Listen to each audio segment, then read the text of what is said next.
اس کی جامعیت اور گہرائی کو جب آدمی سوچنے لگے تو اس کو لگے کہ واقعی یہ 5 باتیں کتنی قیمتی ہیں۔ پہلی بات،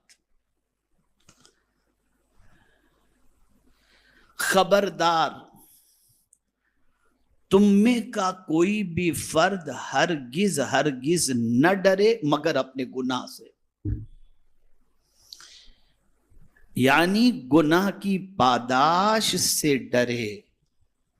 اگر ڈرنا ہی ہے تمہیں تو ہم بیماری سے ڈرتے ہیں، روزے کی تنگی سے ڈرتے ہیں، ذلیل ہونے سے ڈرتے ہیں، خوار ہونے سے ڈرتے ہیں۔ مولا علی فرماتے ہیں ڈرنا ہو تو صرف اسی سے ڈرو کہ تم سے گناہ ہو گیا، اس گناہ سے ڈرو۔ اس لیے کہ قرآن مقدس میں اللہ عز و جل نے فرمایا من یعمل سوءا یجز بہ، جو برا کرے گا اس کا بدلہ اسے ملے گا۔ اور ظاہر سی بات ہے کسی چھوٹے کی بات نہ ماننا اس پر اتنی بڑی سزا نہیں ہوتی۔ اس کو پہ اگزامپل کے ذریعے، اللہ کی ذات ساری تمثیل سے پاک ہے، لیکن مثال کے ذریعے سمجھاؤں، آپ نے اپنے بڑے بھائی کی بات نہیں مانی تو اس کی سزا لیمیٹڈ ہوگی، لیکن باپ کی بات نہیں مانی پھر وہ سزا بدل جائے گی۔ تو مولا علی کرم اللہ تعالی وجہہ الکریم کا بتانا مقصد یہ ہے کہ تم نے اللہ کی بات نہ مان کر، اس کے رسول کی بات نہ مان کر تم نے گناہ کر لیا، تو سب چیز سے تو ڈرتے ہو، جس بڑے کی نافرمانی تم نے کی اس سے بھی کبھی ڈرے ہو؟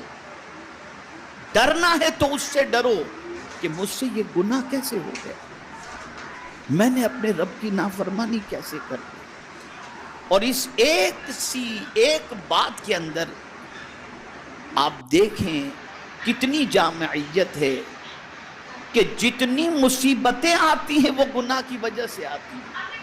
قرآن کہتا ہے ما اصابک من مصیبت فبما کسبت ایدیکم ویعفو عن کثیر، جو مصیبتیں تمہیں پہنچتی ہیں وہ تمہارے ہاتھوں کی کمائی ہے۔ ارے بہت سارے گناہ تو مولا یوں ہی معاف کر دیتا ہے، لیکن ہم سب چیز سے ڈرتے ہیں، گناہ سے نہیں ڈرتے۔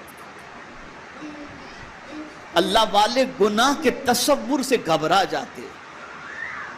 اور ایک حدیث سنا دوں، ام المؤمنین حضرت عائشہ صدیقہ رضی اللہ تعالی عنہا نے رسول اعظم صلی اللہ علیہ وسلم سے عرض کیا یا رسول اللہ صلی اللہ تعالی علیہ وسلم، کیا کوئی ایسا بھی ہے جس سے قبر میں سوال نہ ہو؟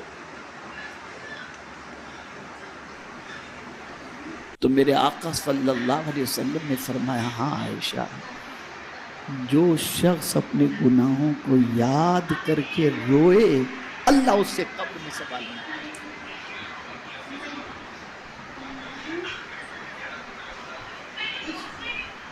سب سے بڑی مصیبت گناہ ہے، اور جسے آج کے دور میں انسان مصیبت سمجھتا ہی نہیں ہے بلکہ گناہ میں ہی راحت تلاش کرتا ہے، جو سب سے بڑی مصیبت ہے، بلکہ مصیبت کی جڑ یہی ہے۔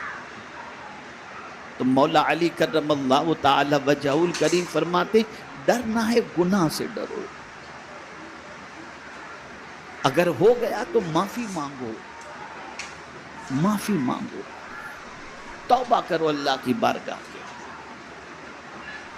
اور یہ سوچو کہ کہیں اس گناہ کے انجام میں اور سزا کے اندر کسی بڑی مصیبت میں ہم گرفتار نہ ہو جائیں۔ اسی لیے فرمایا کہ جلدی، اگر حضور نے فرمایا کہ کسی چیز میں جلدی کرو تو حضور نے فرمایا توبہ کرنے میں جلدی کرو، عجلوا التوبہ، توبہ کرنے میں جلدی کرو، اس میں تاخیر مت کرو۔